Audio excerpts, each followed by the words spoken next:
to a very special edition of Wake Up Call with Dan Tortora on site, on location at the ACC kickoff. We're down in Charlotte, North Carolina, and we have the awesome ACC backdrop here behind us. And I have my guy Scottie Rodgers here. And when it comes to leading the communications world, when it comes to the Goodyear Cotton Bowl Classic, and it comes to being a face of hospitality, of communication, of commitment, of consistency, I'm not just saying this because you're sitting here. Scottie Rodgers, Cotton Bowl. It's not the Cotton Bowl the way that you know it without this man. So, Scottie, welcome to the show. Hey, man. Always a pleasure, Dan. Yeah, happy to have you. So, I know that, as we're here and we do this every year, we have the opportunity to talk. The Goodyear Cotton Bowl Classic, I was speaking with somebody off the air just a few minutes ago about the fact that, it used to be in a world where you're looking at the teams and you're looking at the conferences and who's going to come in. The college football playoff changes that, right? You get told who it is going to be now, and you and I have discussed this, but just how that world has been, that it is really out of the hands of the Cotton Bowl who comes into town, and there's no this conference or that conference, this team or that team. We're really living in a world where every year the college football playoff is going to make that decision based on who's ranked. It's definitely been an adjustment, but once the CFP decided to expand to a 12-team playoff, and we, as one of the what used to be called New Year's Six Bowl games, we really had to make a decision on what we wanted to be going forward. And the decision was very simple. We wanted to be a part of helping to create the new national championship for college football. And we wanted to be a significant piece of it because we felt like we could bring our experience in running a first-class football experience for the teams, for the fans, for the media, and we wanted to really be able to be a part of that. And that was really important, and we feel very good about what we've been able to do. Like we were just talking before we got on air, last year to have Ohio State, Texas, two of the largest college football media contingents, fan bases, in a game that was played, one step away from the national championship. It was, we had the craziness with the weather and all the things that went around it, but the essence of what we were able to experience and bring an experience to everybody else was because of a great game, and we were able to make memories. We're in the memory-making business. Some people, we talk about that a lot. We love to be innovative, and we love to create memories. I was having a conversation earlier today with Craig James, who was here talking about the Pony Express Award and what they're doing. He was on an SMU team in the 80s that played in the Cotton Bowl, and he talked about how he, on his mantle in his office at home, still has a couple of the items that he got, the watch and something else he got from being in the game. That's a memory. And I think it's really important for us to remember that in the midst of everything else that's going on in college football and college athletics, for us at the Goodyear Cotton Bowl Classic, for the teams that come in our game, for the media that come to cover our event, the fans that attend the game, we're simply trying to create memories. And that's really, really important to us. Yeah, and like you said, you're in the memory creating business and you want to be innovative, you want to be different. What are some of the innovative pieces that you feel like have really been successful over the last few years with the Goodyear Cotton Bowl Classic? From a media coverage standpoint, we just had to be creative. We had to add the virtual piece to what we're doing and making sure we had that option for media, because I want media to cover our game, whether they are there in person or, happen to be not able to attend. We've had a couple situations. Last year was a perfect example because of the weather, and we had people that had some travel issues. Yeah, they wasn't able to attend in person, so we were able to give them access, to listen, to be a part of a media interview session. Not all of them, but the key ones. Our head coach's news conference the day before the game, the post-game news conferences after the game. So we're able to do things like that for the fans. One of the biggest things we did last year, two big things we did, to point out is that, try to elevate the experience at our Goodyear Huddle Up Fan Fest, which is our fan event before the game, and having DJ Diesel, most people know him as Shaquille O'Neal, perform. That was an added thing that we did. We did a drone show. We did the biggest drone show in the history of college football after our game, and had something for the fans to take in after the game. Those are just two big examples of the many things that we've done, and I think we're going to continue to try to find not only the big things but the little things and the impactful things that we can do to make the experience better for those key constituents. We're going to always make sure that we're focused on what the teams and their experience, because we want them to be, we always want them to be paramount in what we're doing, but we also want to make sure that we do more things to make sure the experience of coming to our bowl game, as short as it may be, 2 or 3 days, especially for the fans, that it's impactful. They can have a great time. For the media that's come in, we're a stop along the way because you got conference championship game, then you got a first round game, then us this year with a quarter, then you got the semifinal, then you got the national championship. So as a stop along the way, as a very busy time, we want to make sure that those 2 or 3 days that you're in North Texas, it's going to be memorable. You're going to have a great experience. You're going to be able to do your job well, enjoy the game, or participate in what's going to be a great experience of college football. Yeah, and when you look at it, it's great to be a part of the college football playoff. And like you said, when all this came together, wanting to put the Goodyear Cotton Bowl Classic in a place, like you said, who are we going to be? Who do we want to be for the future? Now you're within this. There's so many bowl games, right? There's over 40 different competitive games that are going on, and there's only a few that are included within the college football playoff. To be one of those games, like you said, the old New Year's Six, so to speak, identity is important. And I know you said when you're there with us for a few days, we want you to be able to do your job well, to be as a fan, have a great time, for the players to have a good time. But when you look at identity inside of the college football playoff, when it was 4 and you rotated in and out of the semi, now that it's 12, you're either a quarter or a semi, so you're not rotating out every year. You're always a part of the road to the national champion.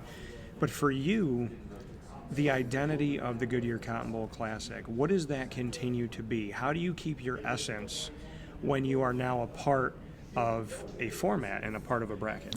I may be a little biased, but as I like to say, we're the best bowl game in the business. And we are going to make sure that we do everything that we can to keep being able to say that with confidence. It's just like everything else. I can't give you all the pieces of the secret sauce, but many things we want to make sure we be able to do. Look, we are based in hospitality.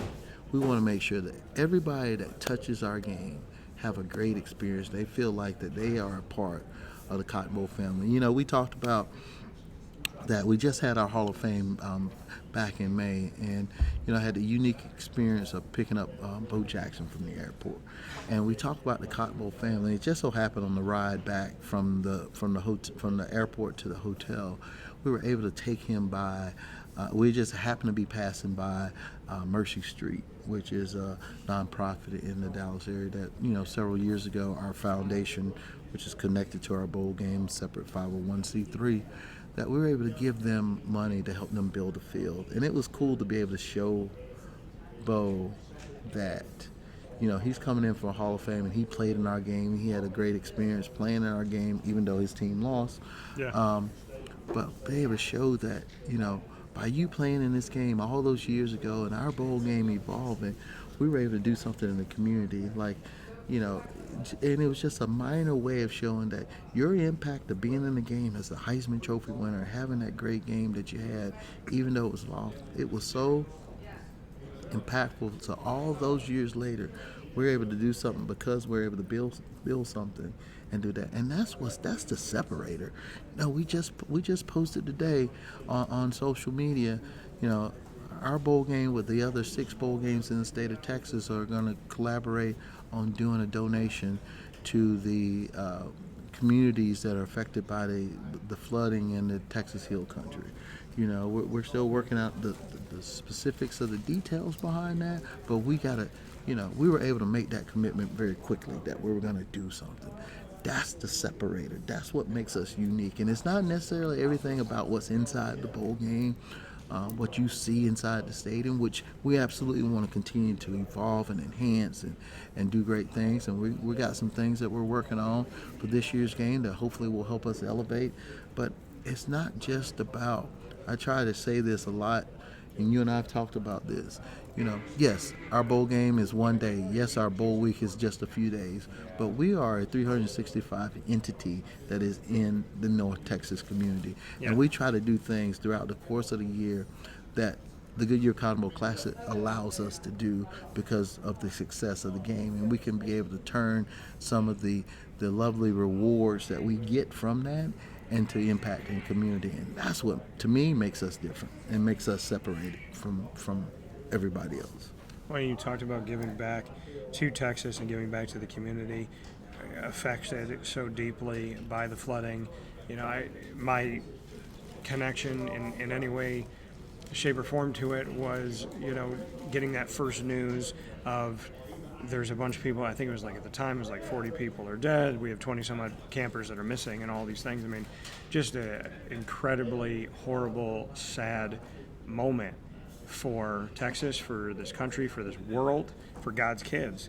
And how did you, as a state and I mean, you're a person who cares, Scottie. You're a person who doesn't just watch and say, oh, that's unfortunate, and then goes on to the next thing. So how have you personally, like you said, the Goodyear Cotton Bowl Classic, getting involved, and all these bowls trying to get involved in the state of Texas, but just how you navigate something like that, and what you try to do as a leader to meet with your staff and say, hey, yes, we can pray and we can hope and we can send well wishes, but let's do something to let people know that we've got them, that we're there for them, that we're going to go the extra mile. Because, I mean, a tragedy is a tragedy, but there's beautiful things that can come out of it, which is signs of humanity. Little things we try to do first when it first happened. We wanted to put something out to show our that we were thinking about the people there. Yeah. But something very, very small. For example, the day it was happening and things like that, and we wanted to put out a statement, and we did that. But I just went on Instagram and tried to find good organizations and share their content via our stories, so that people, when you came to our Instagram page, I know it seems like a very small thing, but we had 4 or 5 or 6 different Instagram stories tied together, so that when you came, okay, you saw a statement, but if you clicked, then you can see, hey, you can give here, you can find out more information there, you can donate here. And we tried to do little things like that, and even in the piece that we put out today and posted on, we tried to let people know, here's some ways that you can give, because everybody wants to help. And sometimes when you have a major tragedy like this, it gets a bit overwhelming to figure out what to do. Yeah. Because you want to do something, but you can't do everything.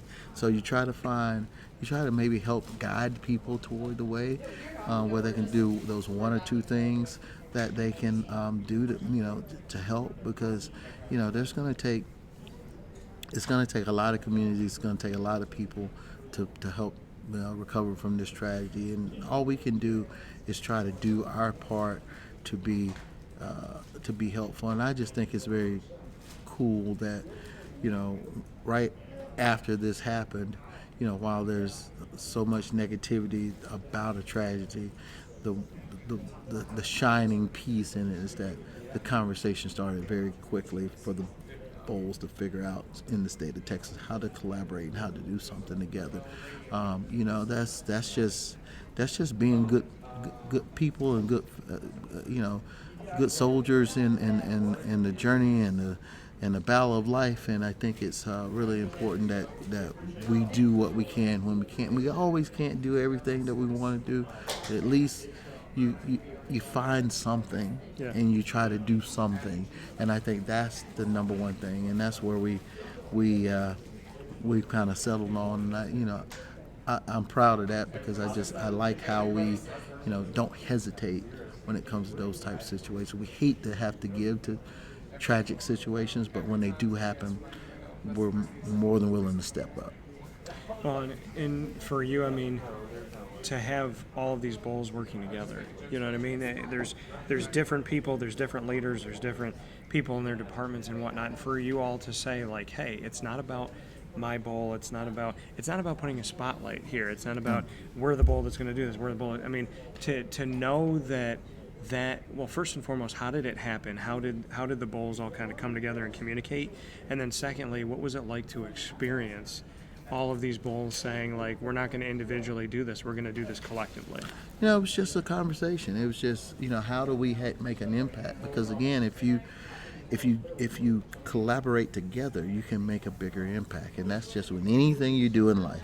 Just like all these coaches are here talking about their teams. Their teams can be successful when they work together, when the offense and the defense and the special teams work together. Right. And in tragedy, we you know, so those conversations, you know, I was not primary in those conversations, but you know, it was good to hear that those conversations were happening, and it evolved fairly quickly. It wasn't, you know, a long drawn out thing, which I think was good. It's important that, you know, the key was everybody wanted to do something, and it became very clear, like, well, we could do something together. You know, we all want to do something great. Let's do it together, even better. Yeah.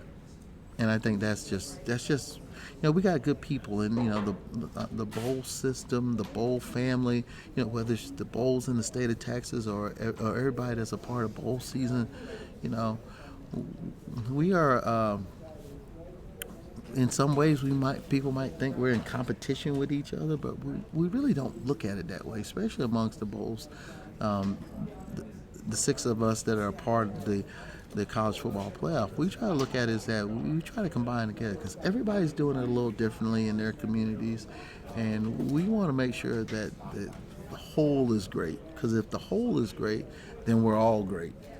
If we're all weak, you know, one of us weak, it's just not good for everybody. So I think it's really important for us to be able to work together, and we've always been, from the Goodyear Cotton Bowl Classic, from all the time that I've been affiliated with it, they've always been in the mindset of working together, being collaborative, you know, family, fellowship, and doing things the right way. So it's pretty easy for us even when the worst things happen.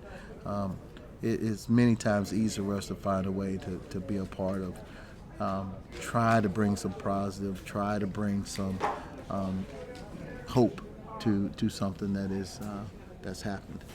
Well, in the commissioner, to start things off at the ACC kickoff, Jim Phillips wanted to take a moment for the people of Texas. He has one team. In all the ACC of 18 member schools in total, he has one, SMU, that came last year, that's in the state of Texas. What does it mean to you, not only that a commissioner would say, beyond everything else right now, let me take a moment and let's all just kind of be together and just have this like moment of silence, this moment for Texas, number one. And number two, for it to be a commissioner who, again, like you said, it's not a personal thing, it's not a vendetta, it's not, oh, I gained from this. There's many conferences that have a bunch of Texas schools. He has one, and he's not saying like, okay, well, if it happens in North Carolina, let's take a moment. Just what it means for a leader to step aside and talk about the bigger things in life, and for it to be ACC Commissioner Jim Phillips, who doesn't have a lot of dogs in the race, so to speak, and just wants to make sure that we remember that we are a collective in this enterprise that they call it, and we're supposed to be working together. You know, I heard it at the Big 12. They did it. Heard it at the SEC. Did it as well. So, you know, not surprised that the ACC would do the same thing and be a part of making sure that those are recognized. Because with all the craziness that's happening in sports, when you have a tragedy like that, it does always make you stop and realize, you know, despite all the crazy things that are going on, there's much bigger things that are out there. Yeah. And there's a lot more people that are going through things, and take those moments, you know, to make sure that they're recognized, and make sure there's a moment to honor those that are no longer with us, and to recognize that there's people affected It's really important, I think. And, it just shows the collegiality in college athletics, so kudos to the ACC, but I could also say kudos to the SEC and to the Big 12. Those are the 3 media days that I went to so far, and I've seen them all do that, and going to the American later this week, so I wouldn't be surprised if they didn't do the same thing. Yeah, and they have a bunch of teams in the state of Texas as well. I mean, you just mentioned it. You go to a lot of different ones. I'll be at the American. I think what we can be really excited about, you and I, is that for the first time in forever, we don't have to get on a plane to go from one to the other. We're literally going from one hotel to the other hotel in Charlotte, North Carolina. Yeah, absolutely. So how much do you join me in wanting to thank the American and the ACC for finding a way to mesh? Well, hey, last year I got to be able to do it too. I was out in Vegas when the Big 12 had their media day out there with the Mountain West and the Pac-12. So it was a nice little 3 or 4 days where they all had scheduled. Frankly, I would hope these conferences would continue to have some good conversation about how maybe they can overlap or piggyback or tag team, however you want to use the term, because I think it does help some of the media. Kudos to the American for making sure that they did their media day kind of on the back end of ACC, because I think that's important. You got media here in town, they can easily extend their day or two and cover their event. If you're already in town, it makes it a lot easier than having to leave this media day early to go somewhere else to cover that media day. So I do think there's a lot of merit to that, and honestly, I hope there's going to be more of that going forward, because, there's folks like yourself, there's a lot of outlets here that would love to be at 5 and 6 media days, but they have to pick the 2 or 3 that they can go to based upon the schedule. Well, and that's the thing. I mean, the American and the ACC used to always be, they were at times they were together and then they were apart, and they'd be a week apart, 2 weeks apart. One's in July. So, like the ACC would be mid-July, late July, and then the American would be in the beginning of August. And then for the last 3 years, they started to cross, and that involves someone like me who doesn't want to miss.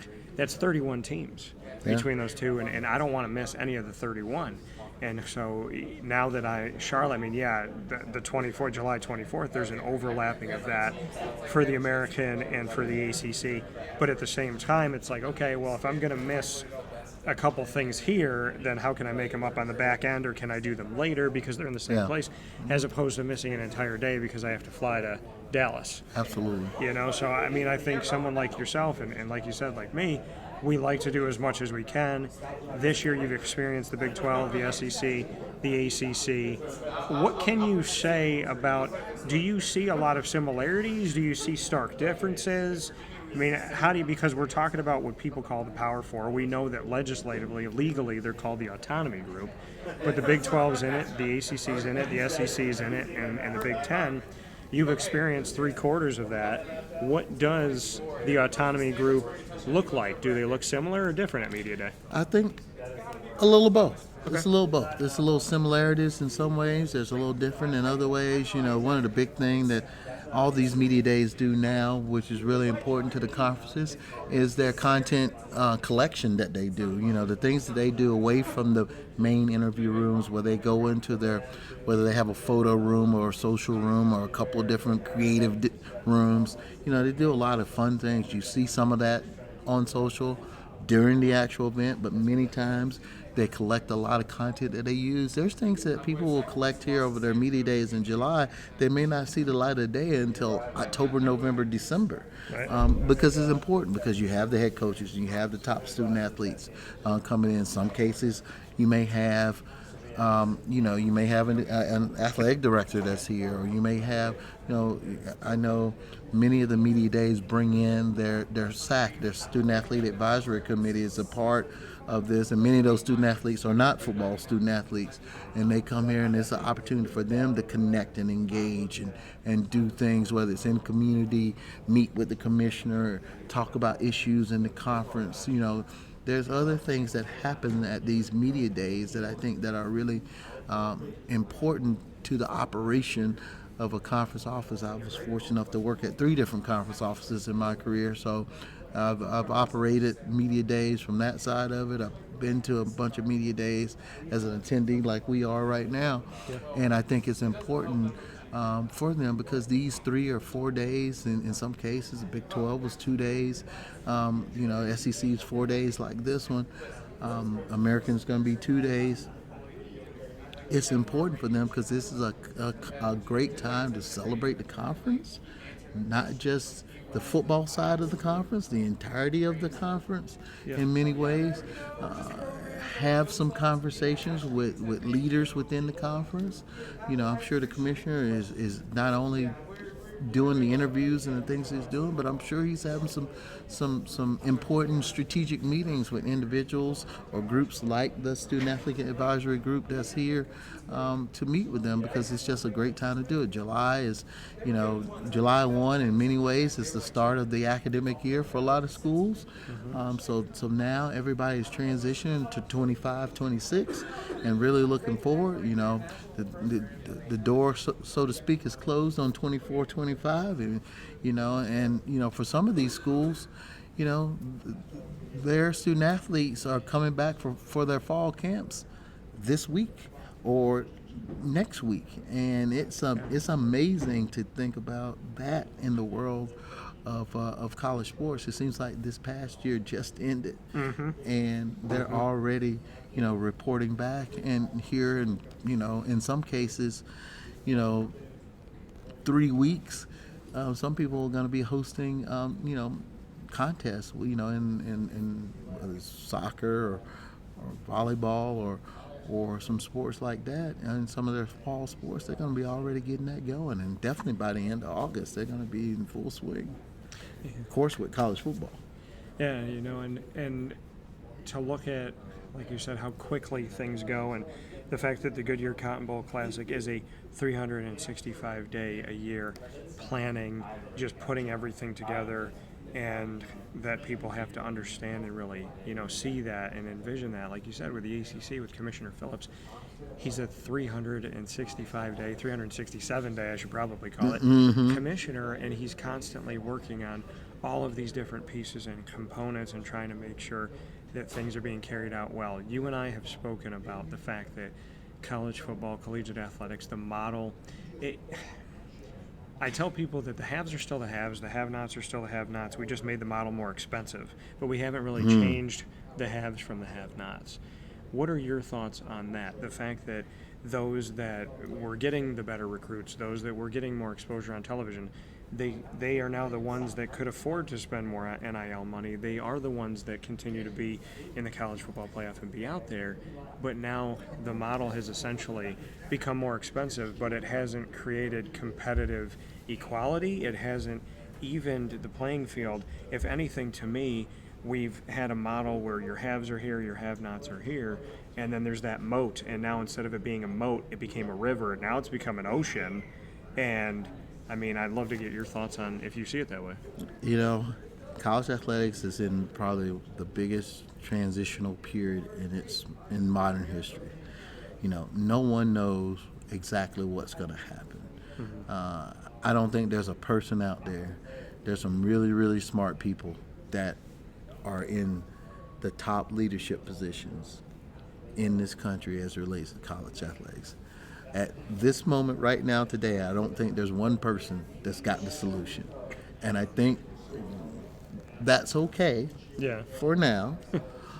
I think what is happening is those smart people and a bunch of people are going to have a lot more conversation to figure that out. I worked at the NCAA in my career. People talk about blowing up the NCAA and those types of things, and I just think that that's not necessarily the way it needs to be. Does it need to be structured differently? Absolutely. What that structure looks like, not quite sure.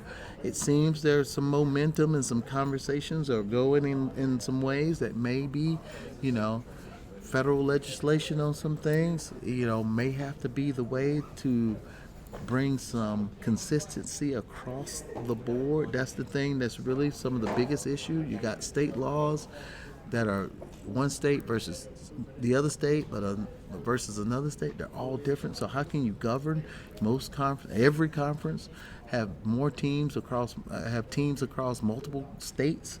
So how can you govern within a conference when you got 6 and 7 different states doing 6 and 7 different things? It's hard to govern at that level, especially because, whether you like it or not, you're bound. If you're a school in that state, you're bound by those state laws. You're bound by those state regulations. So it's going to be a real challenge going forward. The conversations. The one thing I can say is that it seems the one consistency thing that I've seen is that it seems that everybody's open for conversation. Everybody's open to talk about it. Everybody's open. There's nobody just shutting down saying, "Hey, this is how we're going to do it, and we're just going to be done." Yeah. People may not agree. Yeah. People may not end up in the same place, but at least the one thing that I've seen most consistently is their willingness to talk, the willingness to collaborate, the willingness to have a conversation from conference to conference, from this part of the country and that part of the country, from Power 4 to Group of 5 to those, the schools that are sitting in what they used to call 1 AAA, who, Division I schools with no football. And in the Division I space, which is the space I can talk about the most, I think that's what you got to do. And honestly, if you're a Division I school with no football versus a Group of 5 school versus a Power 4 school, it's probably going to look a little different. Yeah. But there has to be a common threads in there, and I think that's where they got to find the common threads that they can all live by. Because yes, they want to govern everything based upon football, but college athletics is bigger than college football. I know some people don't like hearing that.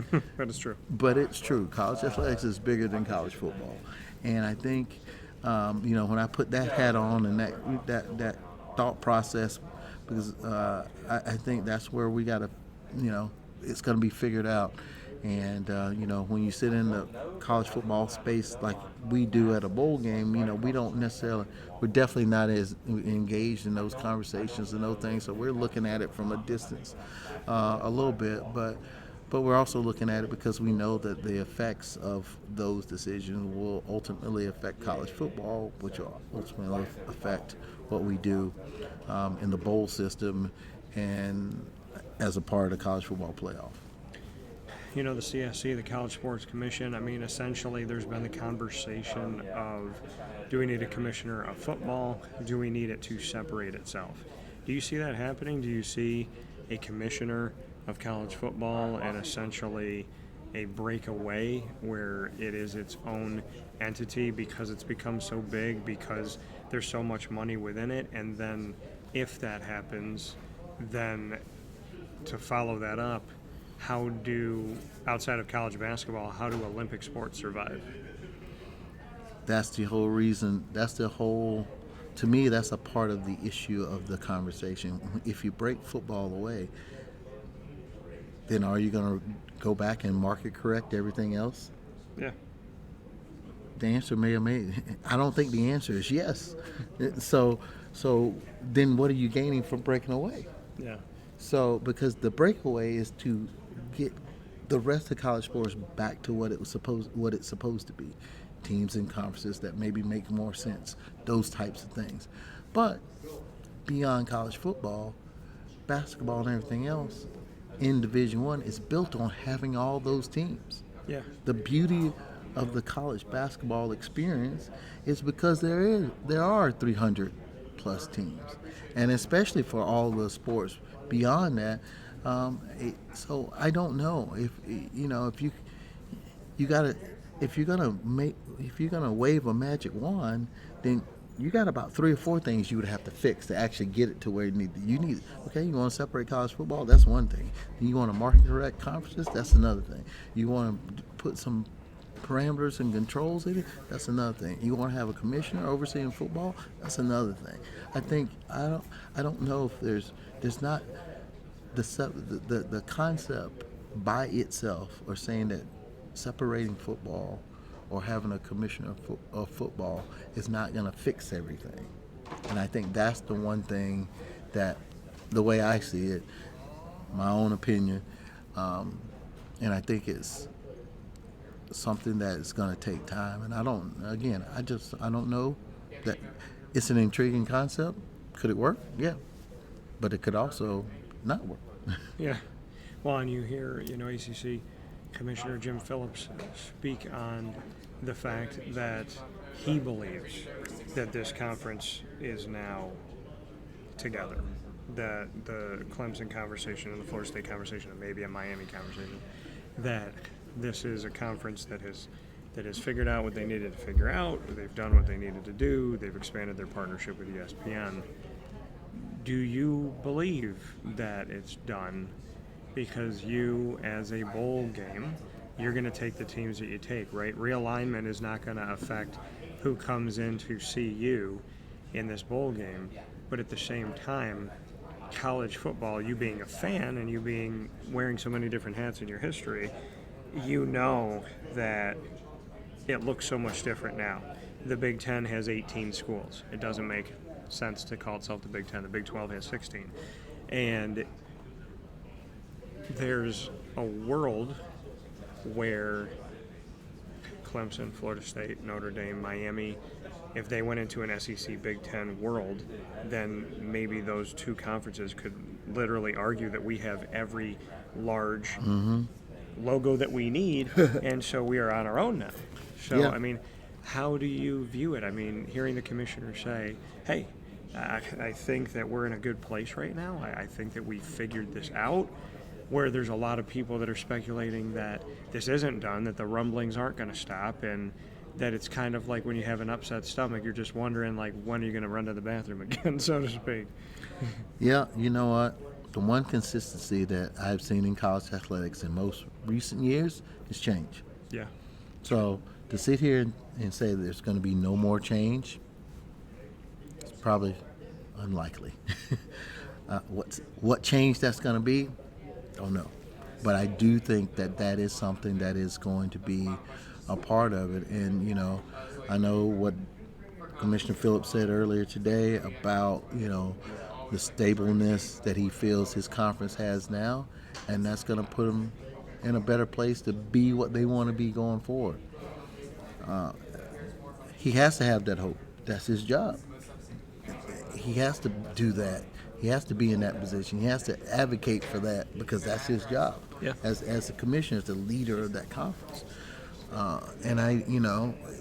We will see what may happen, because there's things happening every day, it seems like, as it relates to what's going on in the conversations that happen, people figuring out where they may want to be, where they are now, how they can reposition themselves. I don't know. You would hope there's a day where it all dies down and it gets restable. But it just doesn't seem like that's where we are right now. So the unpredictability of what's happening in college athletics is so prevalent right now that I just don't know. And and the thing about it takes one.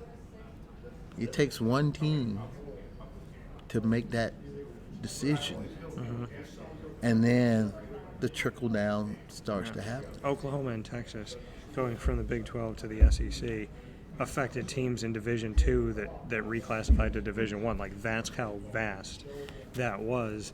And to the world of you being a bowl game and saying, okay, like, we're going to take the teams that the college football playoff gives us. There's a couple points here, one of them being with NIL and the transfer portal and the lack of parameters. Yep. Bowl games are affected by the season ends and somebody jumps in the portal, and the college football playoff is not immune to that.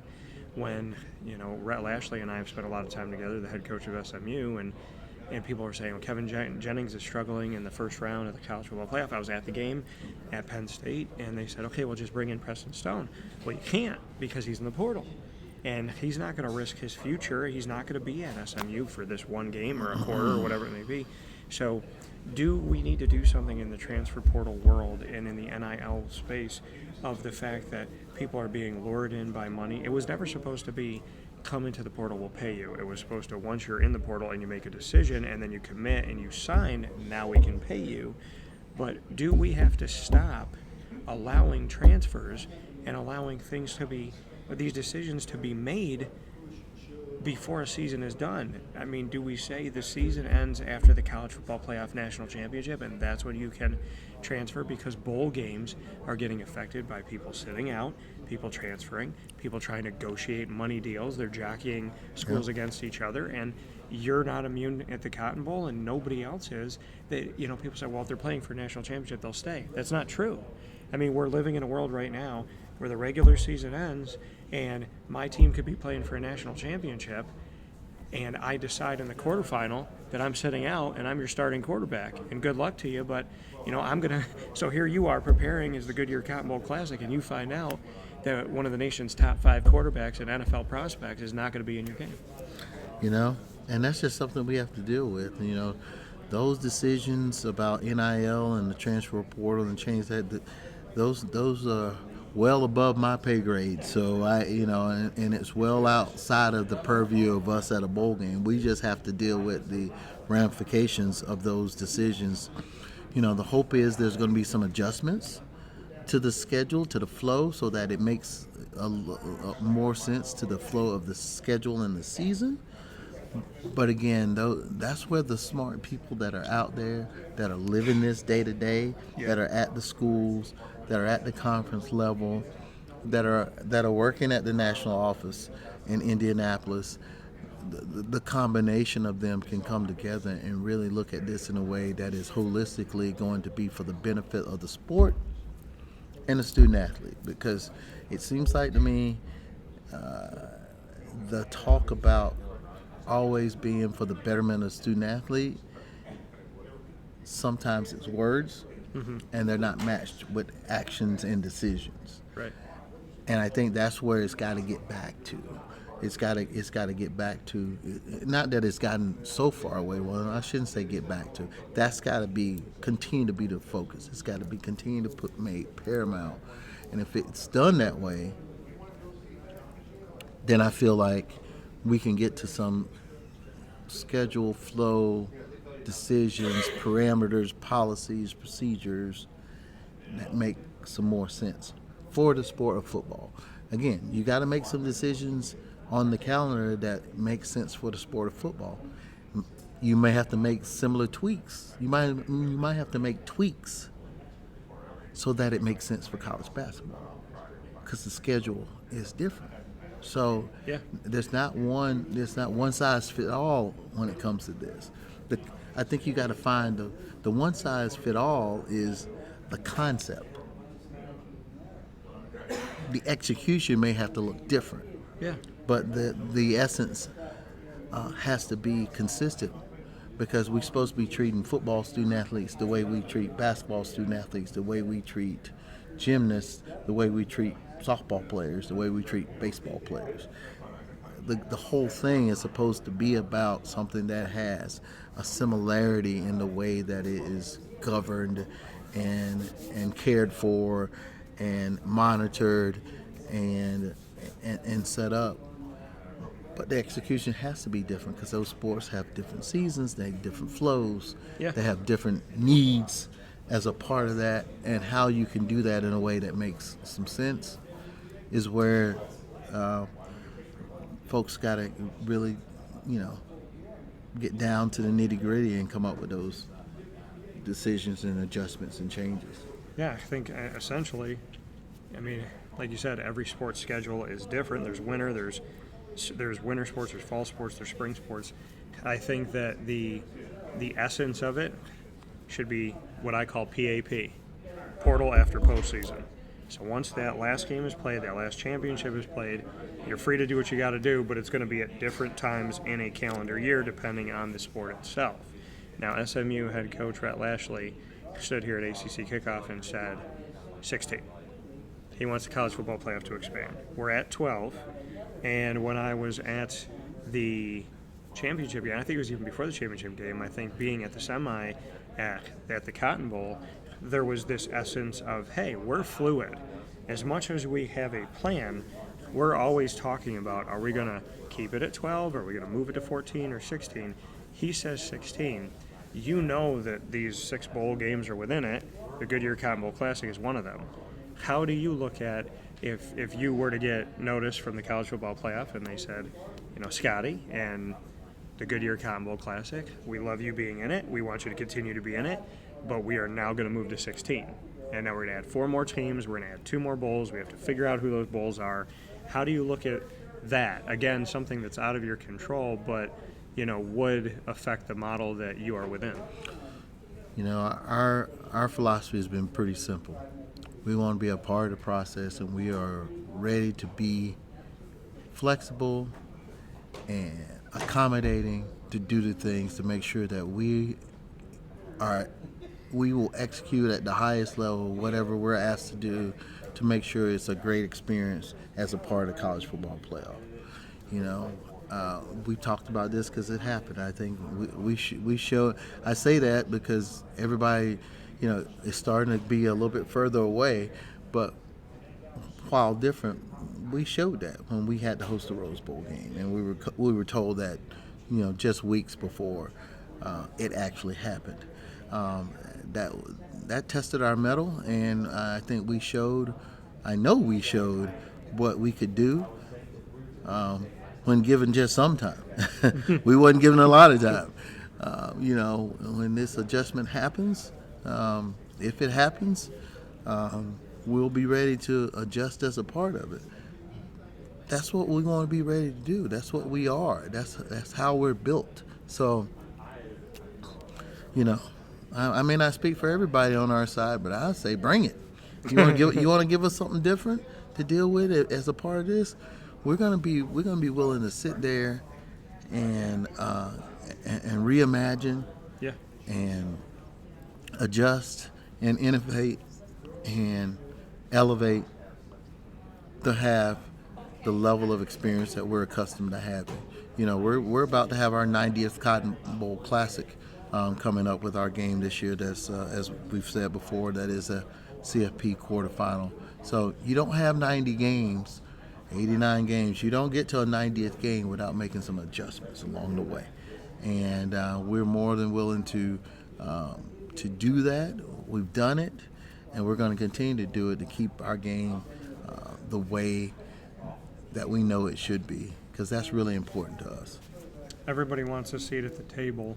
Why do you think the Goodyear Cotton Bowl Classic got that seat with the first iteration of the college football playoff and rotating in and out of the semi, and then when they go to 12 to approach you and say, hey, you're either going to be a quarterfinal or a semifinal, but you're never going to be out of it now. Like, of all the bowl games that are in America, you will be one of the few that we are putting in this path to a national championship. Why do you feel like college football respects and appreciates and values the Goodyear Cotton Bowl Classic as an important component and a necessary piece when they could choose any bowls? Why the Goodyear Cotton Bowl Classic, in your opinion, to be a part of this and to be one of the few that gets to sit at the table?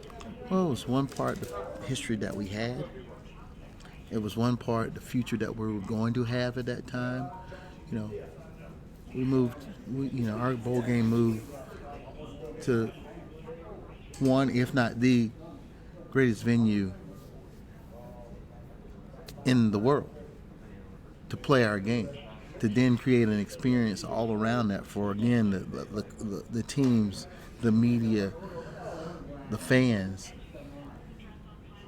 When you add that and then you put it in, one of the biggest markets in the country, one of the biggest areas in the country when you talk about North Texas. That's why I have to call it North Texas, because it's so big. The Dallas-Fort Worth area is so massive, and the number of opportunity, people, engagement, entertainment, cultural things that are there right around. You add that as a complement to hosting the bowl game, it makes that experience even more heightened, because you can do so many things.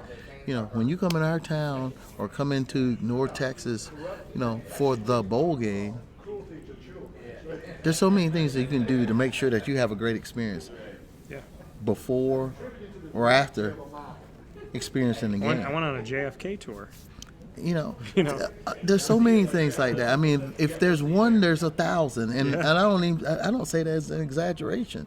You know, it's one of those things. But when you put that type of environment, that type of opportunity in a space like North Texas, with a venue like AT&T Stadium, with a history that the Cotton Bowl Classic, now Goodyear Cotton Bowl Classic, had, it was a perfect storm to be that entity when it was time for them to make the decision to figure out the bowl games to be included as a part of the college football playoff. You know, first that's New Year's Six, and now, you know, we refer to ourselves as just college football playoff bowls because that's what we are. It's really important, and from that moment to this, we've made sure that along the way that we wanted to show everybody, in particular the leaders of the CFP, we're here to make the postseason experience the best possible experience it can be for the teams that have the opportunity to come play their game in our venue and experience what we have as a total, you know, sporting experience. Well, a final note, and something that I enjoy doing with you, Scotty, because we've known each other for so many years, we could play some rapid fire. So we can put each other on the hot seat, and we are here at the ACC kickoff, and obviously within the 2025-26 season, and we know the Goodyear Cotton Bowl Classic, like Scotty said, 90 years. And if you thought, like, oh, year 85, 83, like, okay, you know, you only do big things when big numbers happen. No, I've been to plenty of these Goodyear Cotton Bowl Classics. I have seen them, and I will tell you that they are incredible. There is never a dull moment. And Texas, Ohio State, I mean, I think anybody would pay to see that game played in the middle of May. Mm-hmm. Yeah. So let's play some rapid fire. You can ask the first question. What do you have for me? I know we talked before we got on camera that you had a dining experience that wasn't so great here in the Queen City. What is going to be your next choice so that maybe you can bounce back from that not so great dining experience? You know, I like the food down here, and I really love it. You know, I have Hispanic Italian blood, so I got a little kick to my food. But yeah, I would say it's just there's some good seasoning down here. There's some good barbecue moments down here. So I mean, it's I'm gonna have to really think about it. But I try to find my places when I go to certain places. And to answer your question here, I'm not 100% sure, but I will not make the same decision twice. All right. But I will say to you that in your area of North Texas, I love Hurtado, and they, to me, have the best tostadas that I have had. Yeah. So I literally will tell people everywhere I am. I told people here today. I was like, hey, if you ever go down to Dallas, this is where you go. Yeah. Like the Dallas, Arlington area. So I try to, like, have my spots. Yeah. And yesterday I made a mistake, Scotty. I didn't go to one of my spots. No, you didn't go to one of your spots, so. My question back to you, so up in my hometown of Syracuse, New York, I have my own breakfast sandwich and I have my own ice cream sundae. Yeah. If we were going to make the Scottie Rodgers, what would it be and why? Breakfast sandwich or sundae? Let's do both. Oh, breakfast sandwich, you know, I'm not that complicated. You know, you just got a good bacon, egg, and cheese on a good biscuit. Maybe you put a couple different cheeses. Maybe you do a little bacon and a little sausage on it. You know, Okay. You know, maybe a couple different cheeses. You know, make good side of grits with that. You know, and you know, I like a good. You know, I'm born and raised in Alabama, so I like a good hearty breakfast. Can I tell you what mine is? Yeah. Bacon, egg, and cheese inside of 2 pieces of French toast. Ooh, yeah. It's very good. Mother's Cupboard in Syracuse. Yeah. When you said bacon, egg, and cheese, that's where I live. Yeah. I live it. I like it. You know, I could do it in, I could do it in French toast. I could do it in waffles. I could do it in pancakes. But I do like a good biscuit on a good soft buttery biscuit. That's That's a Southern thing. That's a for Southern sure. thing. That's a Southern thing. Sunday would be what? What would you put on your Sunday? Oh, I'm a caramel guy. You know, I Okay. used way a bunch of years ago. My brother, who's unfortunately passed away, he worked at a McDonald's, and he broke a couple rules. So McDonald's people, don't be mad. He put caramel and chocolate on the sundae. Yeah, that was good. You know, you put a little caramel, then a little ice cream, a little chocolate, then a little ice cream, a little caramel. That was pretty good. Man, I wish I knew your brother when he Yeah, was out there. it was good. It was good. It was good. Okay, what's your next question for me?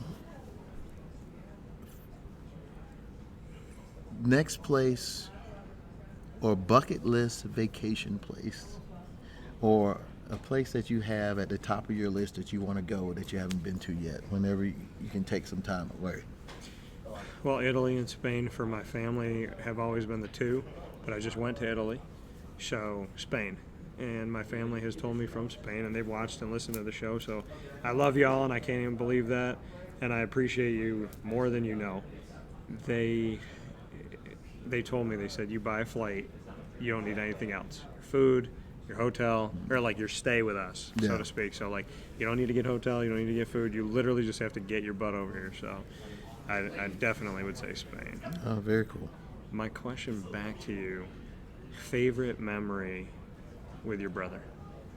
I have three brothers. Well, A favorite memory, you know, my two brothers that I grew up with. I have one brother that was a little bit older, so didn't really grow up with him. But my two brothers that I grew up with, they both played in the band and played drums, and I ended up playing drums in the band. So, you know, I guess the neat thing about that was, from, you know, my older brother graduated high school in '80. This brother graduated in '83. You know, I didn't graduate high school in '91, so I grew up listening to them play the drums in the house, and my mom got used to them, and then me tapping on everything. We tap on our chest, we tap on the, you know, you give us two pencils, we tapping on something, and I guess the memories would be just, you know, going to watch them play, and then, you know, learning from them, and then when it was my time to take the mantle, you know, was able to do that, and then them seeing me play, and so that was pretty neat, you know, kind of growing up, because being in the band, both my sisters were in the flag corps, so it was kind of a band house, you know, in our house. You know, I went to a lot of high school football games with my high school, but, you know, yeah, we went to the football games, but we were going, you know, my parents were going because, you know, their kids were in the band. They were making sure. My mom used to work the concession stand because, you know, the band parents worked the concession stand. She did that for a while, and, you know, because that's how you raise money and all that stuff. So it was pretty cool. You know, it was definitely fun to be around when we were all, you know, doing our drumming thing. 3 brothers, 2 sisters. God bless Mom. Yeah. Final question for me. Final question.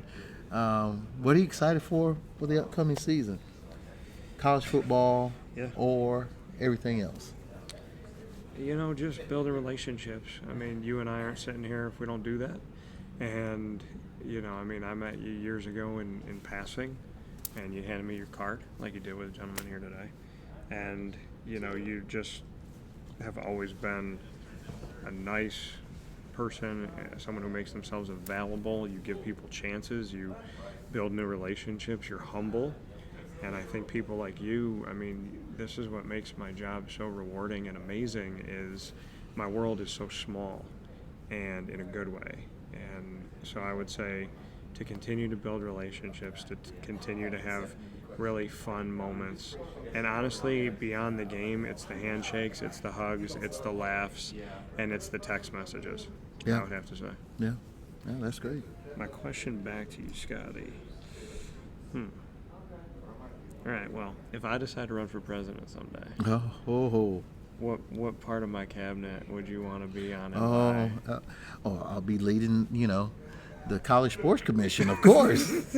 I mean, I you know, if you're going to be president, and give me the job that I can actually, maybe I can go fix all this, because by that time it may not be fixed. Who knows? But you know, I think I'd want to be the you know, the Secretary of College Sports you if it wasn't a title or cabinet position, you'd have to make it, and that way I could just go around and just fix everything with college sports and make it the way it is supposed to be. When I thought of the College Sports Commission, we were talking about it earlier, that literally crossed my mind of asking you, would you lead it?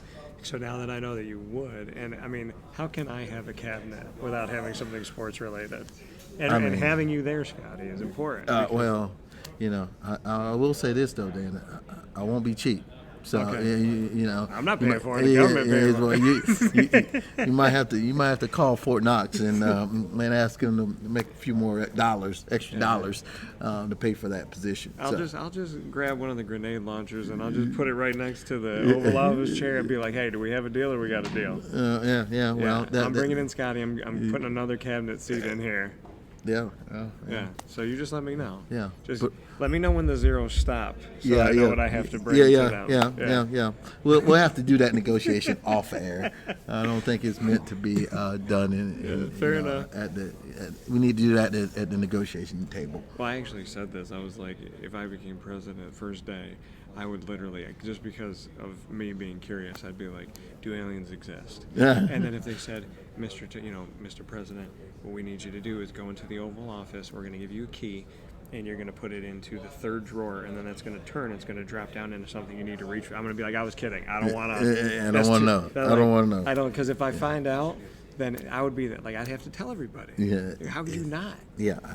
You couldn't tell anybody because you're the president. I just let them all know. Well, I don't want to worry about aliens. I'll just worry about, sports. That's why I would have you there, so when they give me that weird news, you can bring me back to Earth. I won't want to know because I definitely have to tell everybody. Then I want to be secretary of college football, of college athletics. Yeah, I'd be like, Scottie, weird thing though, a lot of malls, underneath a lot of malls, just so you know. I like not knowing.